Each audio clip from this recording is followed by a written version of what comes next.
Então, vamos iniciar nossos trabalhos de hoje, sexta-feira, 4 de abril, com a palestra do nosso ministro substituto, Augusto Sherman Cavalcante. Então, Augusto é ministro substituto do Tribunal de Contas da União, TCU, bacharel em Direito pela Universidade de Brasília, bacharel em Engenharia Eletrônica e pós-graduado, lato sensu, em Controle de Processos pela UNB, professor do Instituto Brasileiro de Direito Público, do Centro Universitário de Brasília, Universidade Católica de Brasília, Universidade de Brasília, Instituto Cerzedelo Correia, do TCU, Centro de Ensino Técnico de Brasília. Tem livros e artigos publicados, entre os quais Aspectos da Competência Julgadora dos Tribunais de Contas, Revista de Direito Administrativo, Anais do 18º Congresso Nacional de Informática de São Paulo, em 1985.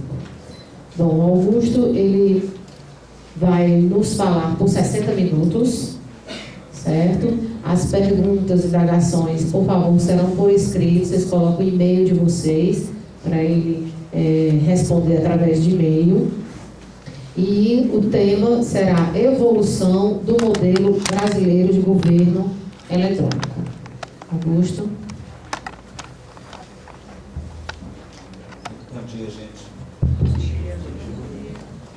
Queria cumprimentar inicialmente a doutora Clara Sherman, presidente desta mesa. Dizer que é uma honra muito grande para mim estar aqui nesse dia bonito, né? Eu soube que estava chuvoso, mas hoje eu olhei na janela, estava bonito, para conversar com os senhores. É uma honra muito grande estar aqui na presença de amigos do peito, como o ministro Biratã Aguiar, o ministro André Luiz, o Francisco, que é o nosso secretário do TCU aqui no Ceará, o doutor Alvo, né? E toda a equipe do ministro Biratã. Eu, todas as vezes que recebo convites para vir ao Ceará, eu me alegro. Me alegro porque eu penso sempre que o cearense ele tem esse viés de alegria, de humor, né? No sangue. Ele brinca até quando ele está triste, né? E nós tivemos essa oportunidade de conviver alguns anos com o ministro Biratã Aguiar no Tribunal de Contas, e ele, de algum modo, ele representava isso, ele brincava, né, com todos com quem ele encontrava, mesmo no dia que ele estava triste, né? E essa é uma característica mesmo imagino, do povo cearense, e por isso eu gosto muito de vir aqui, e para mim é uma grande oportunidade. Eu prefiro falar em pé, na tribuna, até porque os senhores possam me ver um pouquinho. Se eu estou pequeno, se eu ficar aqui atrás da mesa... Mais alto que eu. Mais alto que eu. Nem tanto. Não é grande vantagem. Tá bem? Então eu vou falar da tribuna.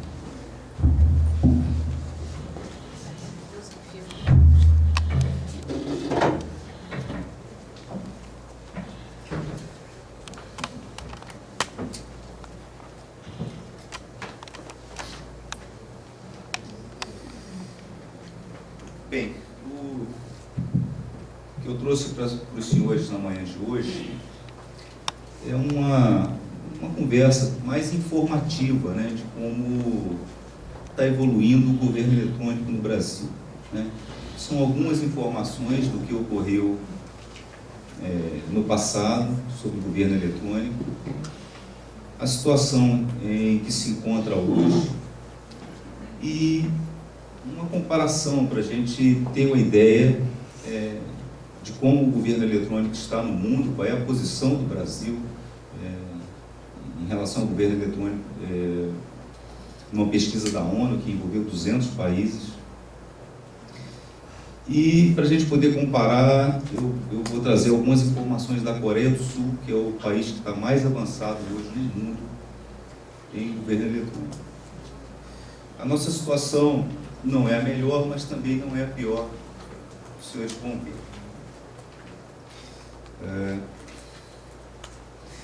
Bem, eu busquei primeiro, o governo brasileiro, ele tem um site, né, que cuida de governo eletrônico, e lá ele define quais são os objetivos, as finalidades, né? E eu achei que era melhor trazer para os senhores o que estaria escrito lá no site do governo brasileiro, dizendo que seria, quais são as finalidades do governo eletrônico. E vejam que ali a finalidade básica seria, então, democratizar o acesso à informação e dinamizar a prestação de serviços públicos, né? É claro que essa palavra democratizar, a gente tem que traduzi-la como uma universalização, né? Porque a palavra democracia hoje no Brasil, ela está com vários sentidos, né? Democracia é governo do povo, né? Ou seja, quanto mais o povo participa das decisões políticas de um país, mais democrático ele é. Isso que é efetivamente democracia. Mas ali o sentido dessa palavra é de universalização. A ideia é fazer com que a população tenha acesso às informações públicas com mais facilidade. E com isso, de algum modo, oferecer serviços públicos mais céleres a qualquer hora ao cidadão, né? Em qualquer lugar, é isso? A ideia do governo eletrônico dá para a gente inferir desse conceito que está no site brasileiro dessa forma. A gente, aprofundando um pouco mais, a gente percebe que a ideia do governo eletrônico está ligada ao uso da tecnologia da informação. A ideia é aproveitar essa tecnologia e usar dela para que se possa prestar, primeiro, serviços melhores à população e, segundo, melhorar internamente a própria administração pública. Usar a tecnologia para melhorar os seus processos de trabalho, para ela ganhar eficiência naquilo que ela faz. E com isso, ela, com menos recursos, ela poder oferecer, vamos dizer assim, serviços melhores à população. Então, é isso que está atrás do governo eletrônico. E isso, de fato, envolve mesmo uma transformação da administração pública. Os senhores vão ver, quando eu falar do exemplo da Coreia, assim, é uma outra administração pública, muito diferente do que nós conhecemos aqui com esse nome, né? E também a revolução na prestação de serviços, né? Nós vamos ter uma noção disso mais na frente. Vejam, esse quadro aqui a gente consegue perceber bem as três dimensões que envolvem o governo eletrônico. Melhoria na prestação de serviços públicos, por meio da tecnologia da informação, por meio da internet especificamente. Melhoria interna da administração pública, no que se refere aos seus processos de trabalho. E ainda essa possibilidade de participação direta do cidadão nas decisões políticas, que nós chamamos aí de democracia. Então, por exemplo, hoje a Câmara dos Deputados, ela oferece um site em que o cidadão participa de enquetes e consultas, e que ajuda o Poder Legislativo a tomar decisões em relação a processos legislativos que ele vai levar em frente em benefício da sociedade. Então, é uma forma de participação direta do cidadão nas decisões que o Poder Legislativo toma. Então, são basicamente essas três dimensões do que a gente chama de governo eletrônico.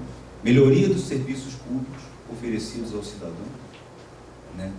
Então, hoje nós temos no governo federal um site que chama brasil.gov.br.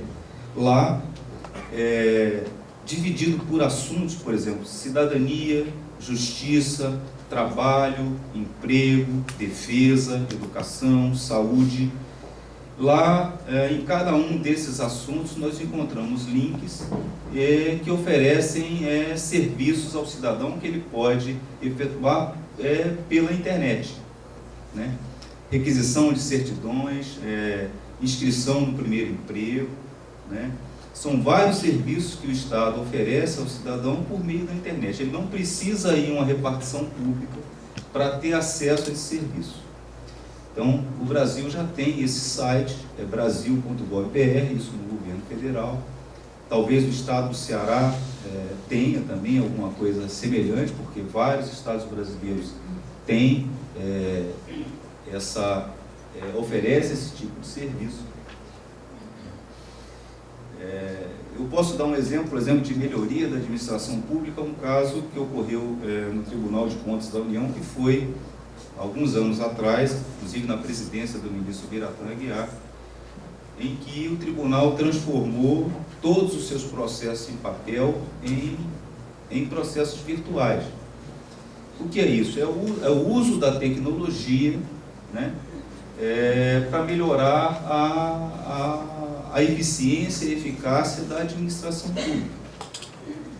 Vejam, com isso foram reduzidos custos, né, custos altíssimos com transporte de papel, concessão de vistas, etc.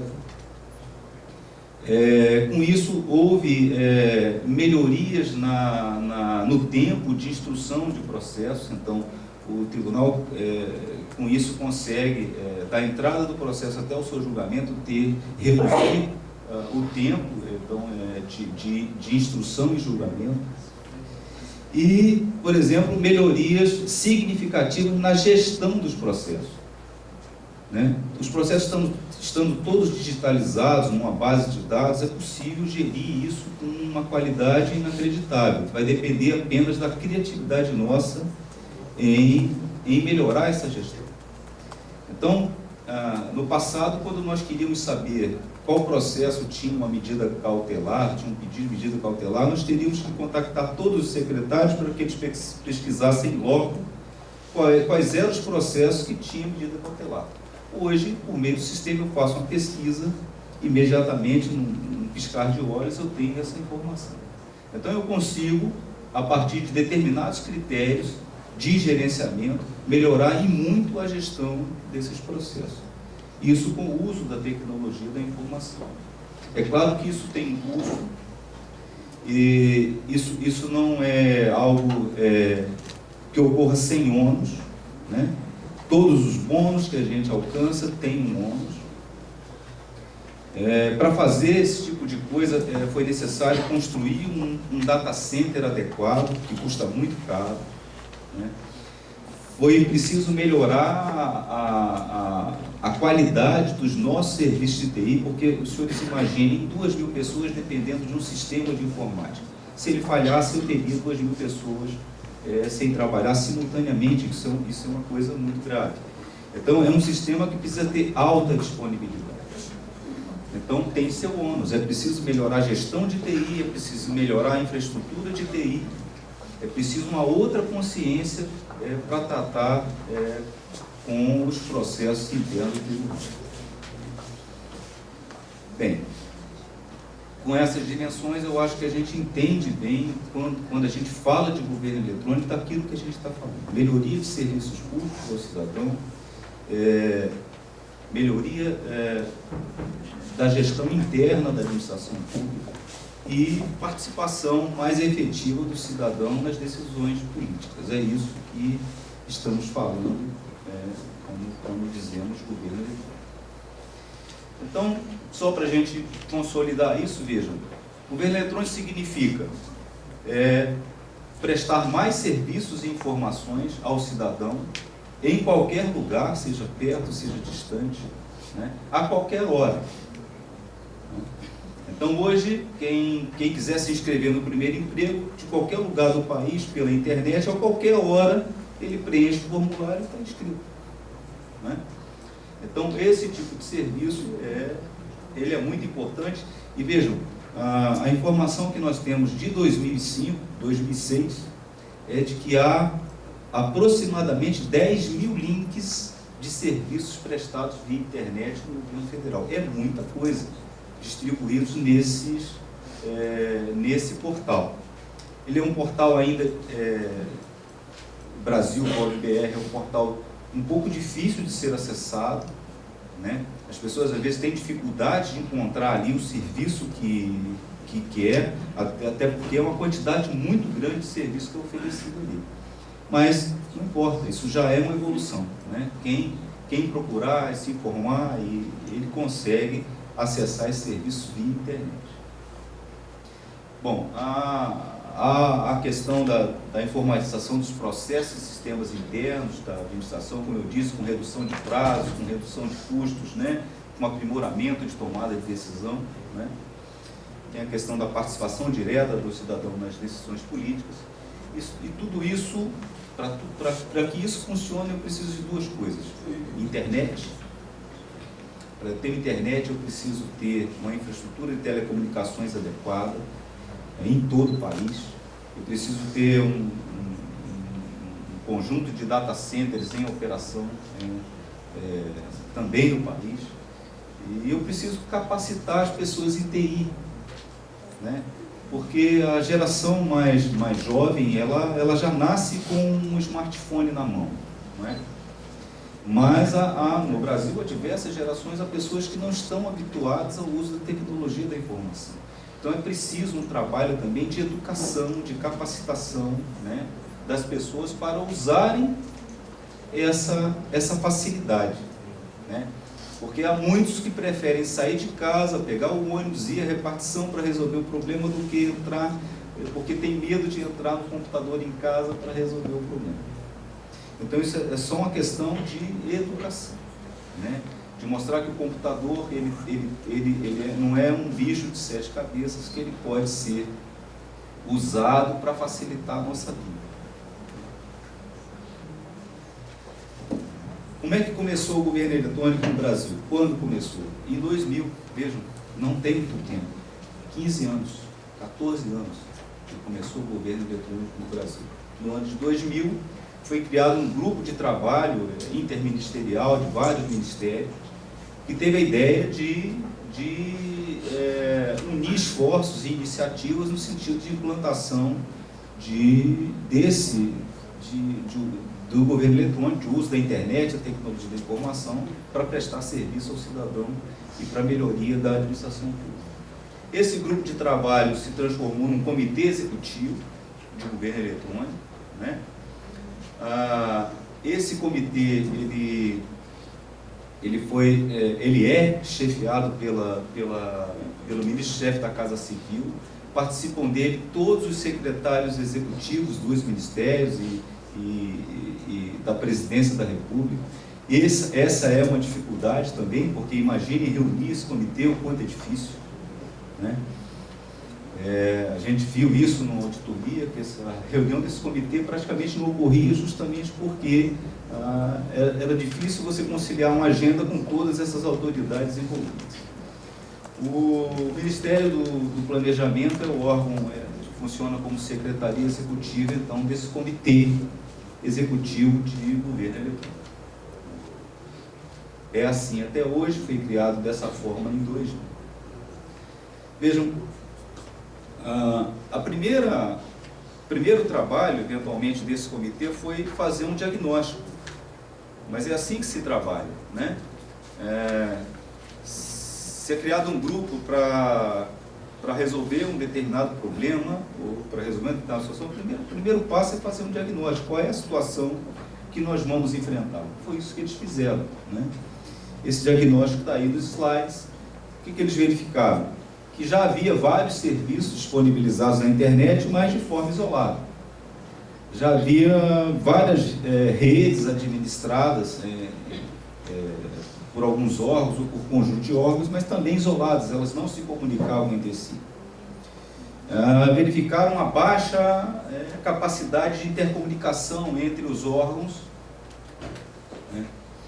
E sem padrões de desempenho adequados, com interfaces difíceis de ser acessadas pela população e até mesmo pelos gestores dos sistemas, né? Os órgãos estavam em diferentes etapas de assimilação aí da tecnologia para fazer o governo eletrônico. Veja, não havia uma norma que validasse os documentos eletrônicos, eles não tinham validade jurídica naquele momento. Então, eu não poderia implantar nos órgãos assinatura eletrônica de documentos porque não havia uma norma que concedesse validade jurídica àquela assinatura. Então, foi um diagnóstico daquele momento, isso resultou depois numa lei em que hoje as assinaturas eletrônicas têm validade jurídica. As pessoas recebem uma certificação digital que identificam univocamente aquela pessoa e a assinatura daquele documento vale como a assinatura escrita daquela pessoa. Mas naquele momento isso não existia.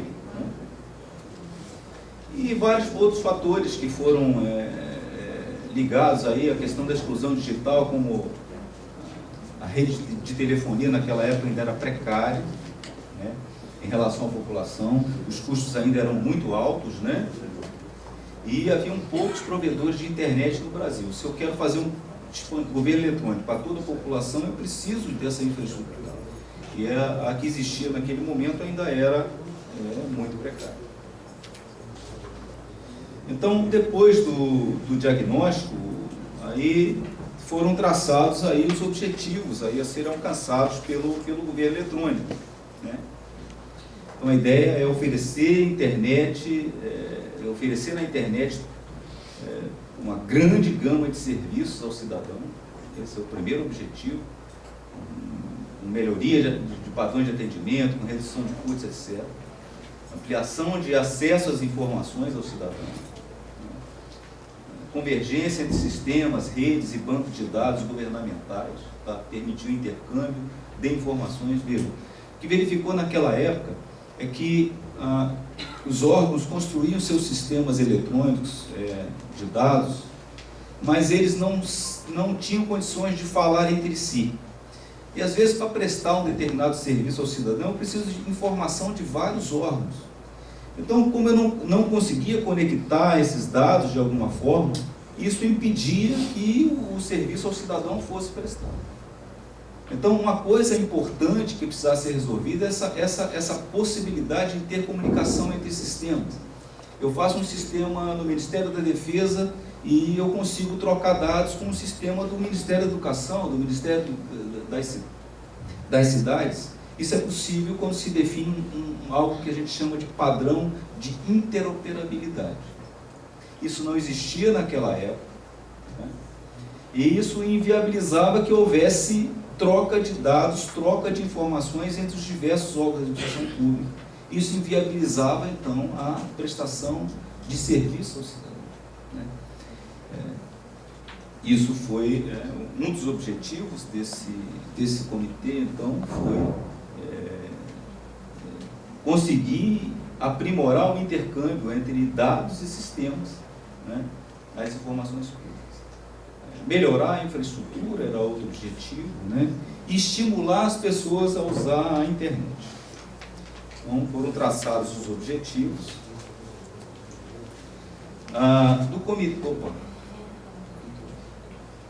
Do comitê gestor foram criados esses oito comitês técnicos, né? E que eu entendo que os 5 e os 6 seriam os mais importantes, porque o 5 seria o comitê que cuidaria dos serviços online e o 6 é o comitê que cuidaria da parte de infraestrutura, né? Nós vamos ver que hoje a principal deficiência do Brasil em termos de governo eletrônico é de infraestrutura. Nós precisamos melhorar ainda e muito a nossa infraestrutura.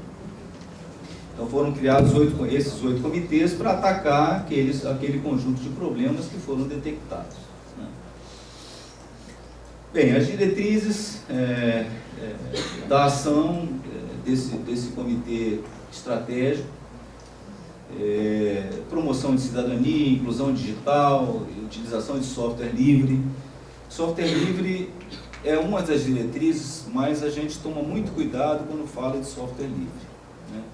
A gente sabe que há experiências, ou seja, é importante sim incentivar, sim, porque ele tem custos menores, ele é um tipo de software que permite transparência, ou seja, é possível ter acesso ao código-fonte desses programas, né? Mas ele não resolve todos os problemas. Nós tivemos experiências na Administração Pública Federal que houve a migração de software proprietário para software livre, e depois essa experiência não foi exitosa, porque há dificuldade de suporte, assim, e isso atrapalhou a vida de muitas organizações, e elas tiveram que retroceder e abandonar o software livre e voltar para o software proprietário. Então, assim, o incentivo sim, mas cuidado na hora da migração. Veja se aquilo é mesmo a sua realidade.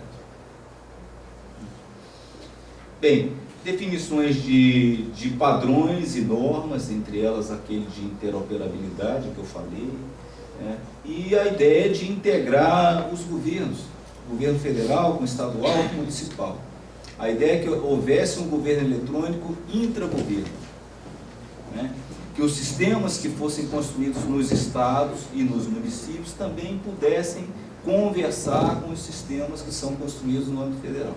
E que essa troca de informações permitisse, então, aumentar o rol de serviços que são oferecidos ao cidadão. Então, havia um comitê que cuidava especificamente dessa questão.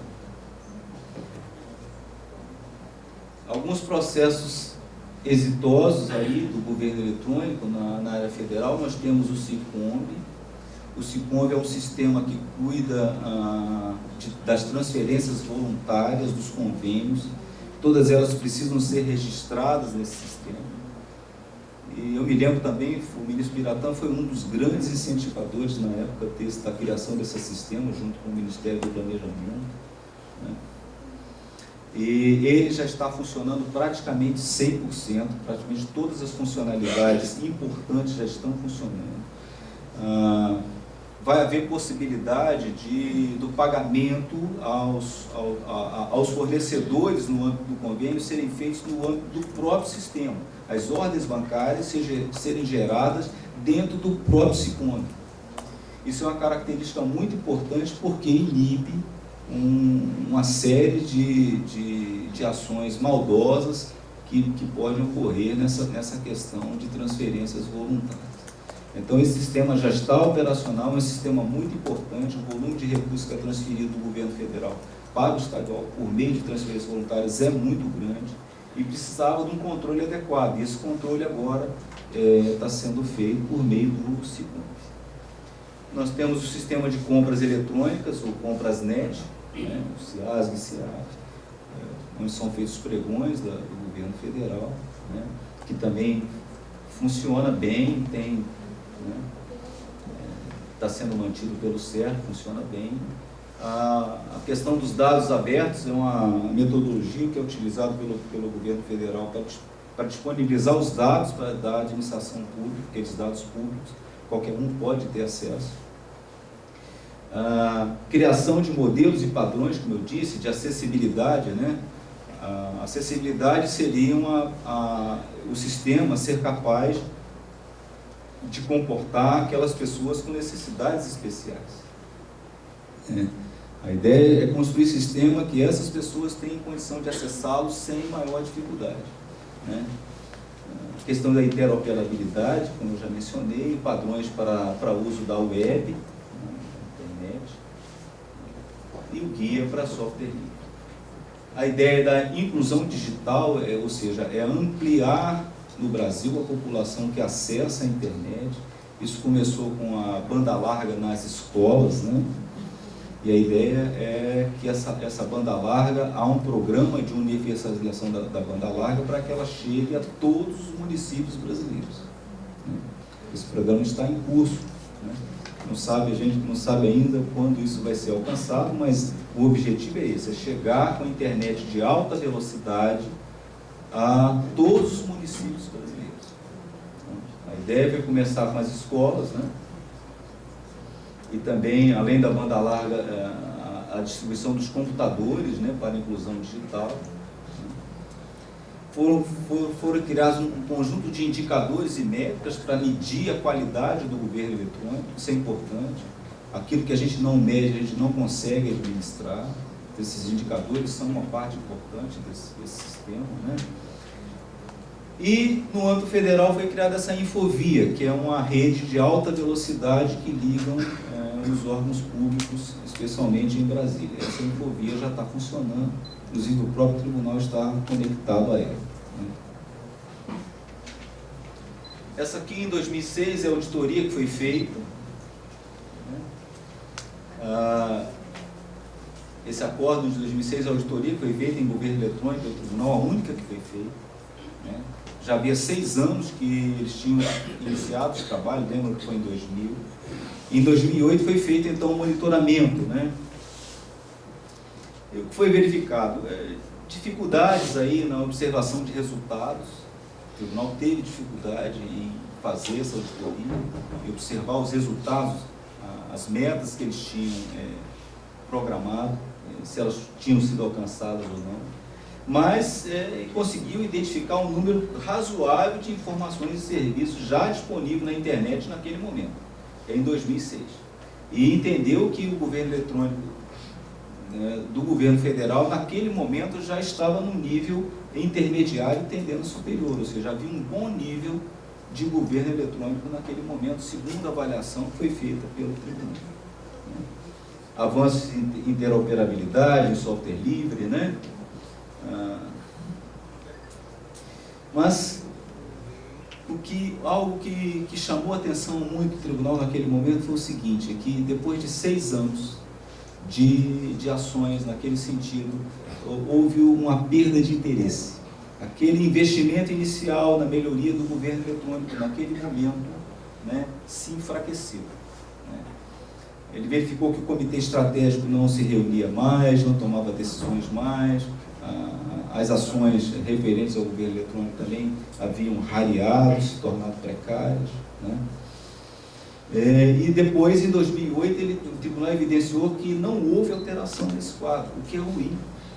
Veja, o governo eletrônico, o uso da tecnologia para melhorar a administração e para melhorar o serviço ao cidadão, ele deve ser incentivado, deve ser buscado, porque ele reduz custos, reduz prazo, ele melhora a gestão, aumenta a eficiência, aumenta a eficácia. Então a gente não entendeu a razão desse enfraquecimento e dessa perda de interesse na promoção dessas ações relativas ao governo eletrônico. Mas mesmo assim, a gente mostrou avanços, ou seja, o número de domínios da internet para o setor público cresceu de 261 para 1.356. Né? Esses 2 sites, como eu já disse, o Brasil.gov.br, né, e o serviço.gov.br, traz um conjunto grande de serviços à população. O acesso ainda é um pouco difícil, mas está ali disponível uma grande quantidade de serviços, né? Vejam que o programa Banda Larga na Escola alcançou praticamente a totalidade das escolas públicas urbanas, né? De 67 mil alcançou 62 mil. Né? Então houve sucesso sim nesse programa de banda larga, de internet de alta velocidade nas escolas. Né? Em relação à banda larga no Brasil, que a gente chama de serviço de comunicação de multimídia, que é banda larga via telefonia fixa, a gente percebe que de 2011 para 2012 já houve um avanço significativo. O que está em azul é onde há disponibilidade de banda larga de 2 até 12 megabits. O que está em verde é que está a banda larga de 512 kilobits até 2 megabits. E que está em vermelho é que que não tem banda larga. É claro que nos grandes centros, nas grandes cidades, sempre há banda larga de alta velocidade. A gente está olhando aqui um mapa, vamos dizer assim, representativo do Brasil como um todo, né? Evidentemente sem considerar aí os grandes centros. Mas a gente vê que houve avanços na banda larga do país. E a gente percebe que a região centro-oeste, né, avançou bastante, a região norte, né, onde a gente esperava que isso não fosse alcançado com facilidade, talvez porque quantidade de municípios, né, não sei. São dados aí da Anatel. Bem, eu tinha dito que nós veríamos essa situação então no Brasil, ou seja, houve avanços, houve perda de interesse, mas a coisa ainda tem um grau de qualidade razoável. Mas comparando com os outros países, a gente, nesse relatório da ONU, a gente percebe que ela classifica o governo eletrônico em 4 categorias: emergente, melhorado, transacional e conectado. O Brasil está ali, imagino eu, no transacional, né? Ele já possibilita acesso aos serviços e transações por via eletrônica mediante comunicação de mão dupla. O Brasil estaria no terceiro estágio, né? Bom, mas apenas 4 países do mundo estão no primeiro estágio, que é o conectado, né? Então o Brasil está numa situação razoável, né? Vejam que os 4 primeiros do mundo são a Coreia, a Holanda, Reino Unido, Dinamarca e Estados Unidos, né? Que estão um deles, não sei qual é, um deles não está naquela condição de conectado, mas são os melhores do mundo em termos de governo eletrônico, esses 5 países, né? O Brasil no mundo, ele ocupa a 59ª posição e na América do Sul é a 5ª, né? Considerando também os países de maior população, porque quanto maior a população, mais difícil você implantar governo eletrônico, evidente. Considerando os países de maior população, o Brasil é o 5º também. Então, quer dizer, o Brasil é o 5º na América do Sul, podia ser melhor, mas é o 5º em termos de países populosos, mas ele também é o mais populoso da América do Sul, né? Então o Brasil está numa posição até razoável, né? Mas podíamos estar melhor por quê? Vejam, a gente vê claramente, a posição do Brasil está ali em azul. Em 2003 ele era o 3º na América do Sul, em 2005 ele era o 2º, e agora nós estamos, em 2012, somos o 5º. Lembro que eu falei da perda de interesse e do enfraquecimento das ações de governo eletrônico? Ou seja, nós estamos indo num caminho firme em direção a ser o primeiro governo eletrônico da América do Sul. Já éramos o 2º. Com a redução das ações, nós começamos a perder posições aí para outros países, como o Chile, né? A gente, quando olha os indicadores que a ONU usa para medir, a gente percebe que, em termos de serviços online, o Brasil tem uma posição até boa no mundo. Ele está na posição 33, enquanto no geral ele é 59, né? Mas quando nós olhamos para capital humano e infraestrutura, a gente vê que a gente tem uma posição não muito boa. Mas capital humano, vejam, está ali, todos eles se situam no índice aí de 0,82 a 0,90, quer dizer, o Brasil não está tão atrasado assim em capital humano. Ele tá inferior aos outros, mas não tanto. Mas quando nós olhamos infraestrutura, 0,35, esse é o problema do Brasil. Então, se quisermos avançar em governo eletrônico, precisamos investir em infraestrutura. Melhorar a banda larga, melhorar os nossos data centers, investimento alto, não é investimento baixo, isso custa caro. Ainda mais num país com dimensões continentais como o nosso, né? O nosso problema hoje em termos de governo eletrônico, a melhoria de infraestrutura. Claro, podemos melhorar também nos outros aspectos, mas a infraestrutura seria aquele em que teríamos o maior custo, o maior benefício se investirmos, né? Bom, a República da Coreia é o primeiro lugar em termos de governo eletrônico no mundo, né? O Tribunal de Contas ele teve a oportunidade de fazer uma visita à República da Coreia para justamente avaliar essas questões. E realmente o relatório é impressionante, né? Estava lendo o relatório, é impressionante. Para os senhores terem uma ideia, o sistema de licitação deles é tão eficiente que a licitação mais complexa, ela dura no máximo 30 minutos. Não, abra na boca mesmo, é isso mesmo. A licitação mais complexa, ela dura no máximo 30 minutos. Para aquisição de bens comuns, eles têm uma espécie de shopping em loja virtual. O gestor entra lá na internet, na loja virtual, escolhe aquilo que vai comprar e compra. Por quê? Porque só vão estar naquela loja virtual produtos e fornecedores que tenham sido previamente habilitados para estar ali. E vejam, a habilitação é toda automática. Como eles têm todas as bases de dados, né? Todas as bases de dados interconectadas. Então, a habilitação para o fornecedor, quando ele pede a inclusão, não precisa alguém decidir se ele vai estar incluído ou não. É toda automática. Ele faz a consulta das bases de dados. Se ele atende todos os requisitos que estão na regulamentação, ele está automaticamente habilitado. E está ali, o gestor entra no shopping mall, lá, né, na internet, e faz a sua compra. Nas outras licitações, eles fazem um tipo de técnica e preço, né?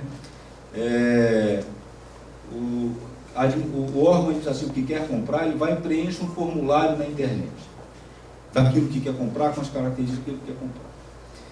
E os fornecedores que atendem aquela especificação, eles vão lá e oferecem as suas propostas. Bem, até $50 mil é o menor preço que vale. Se a compra for até $50 mil, quem oferecer o melhor preço vence a licitação. Acima de $50 mil, eles fazem uma técnica e preço. Por meio de acesso à base de dados totalmente automático, eles conferem uma nota àquele fornecedor, considerando inclusive o desempenho dele em serviços anteriores. Então, se o fornecedor trabalha para a administração e trabalha bem, ele ganha pontos para numa próxima licitação ser capacitado. Então, essas aí duram no máximo 30 minutos. Bem, não preciso dizer nada. Mas vejam, não foi assim, sem nada que eles chegaram nesse ponto. Considerado por dois anos, 2 avaliações consecutivas, os mais avançados. Somente 4 estão na mesma situação parecida da Coreia. Coreia, Estados Unidos, Noruega e Dinamarca. Foi verificado que isso se alcançou depois de um trabalho persistente de prioridade de investimento, né? Investimento alto. Primeiro, eles fizeram toda a digitalização de documentos e implantação de redes de acesso a esses documentos. Todos os documentos públicos do país foram digitalizados, né? Depois, investiu-se fortemente na rede nacional de comunicação de dados em alta velocidade. Então, eles têm uma rede em todo o país. É claro que para a Coreia é mais fácil, porque o país é pequeno, né? O investimento é menor, né? Depois eles criaram um comitê e um fundo de promoção e informatização. Esse fundo é de onde vêm os recursos que eles investem para aprimorar o sistema deles, né? Primeiro fizeram para algumas áreas do setor público, depois para outras. Eles foram ampliando gradativamente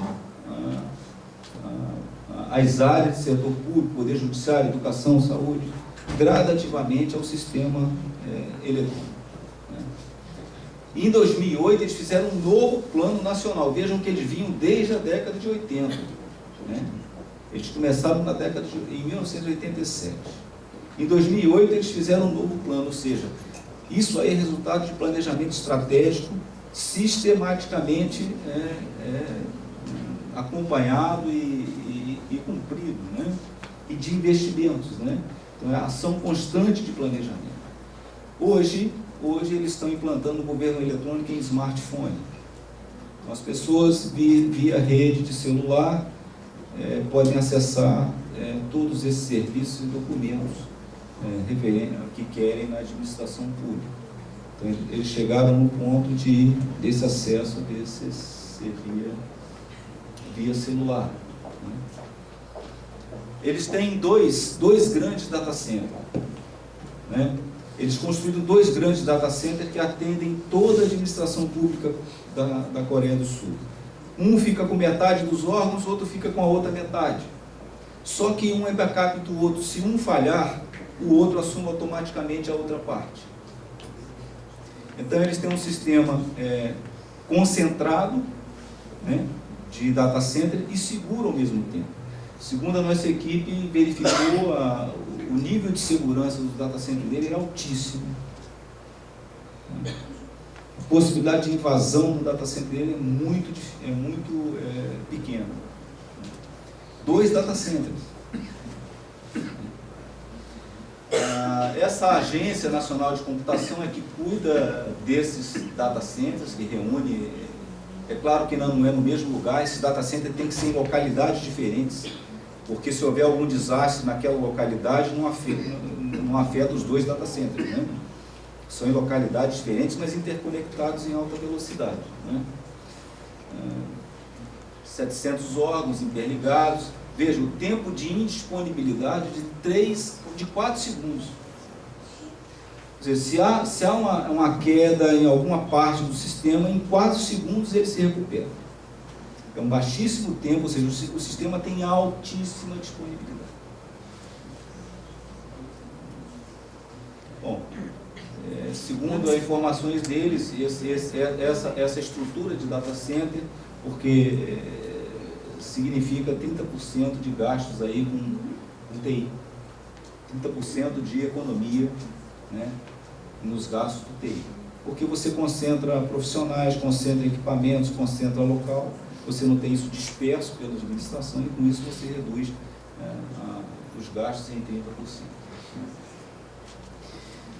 O que a nossa equipe identificou? Quais foram os fatores decisivos para o desenvolvimento coreano? Primeiro, liderança, vontade política, e planejamento.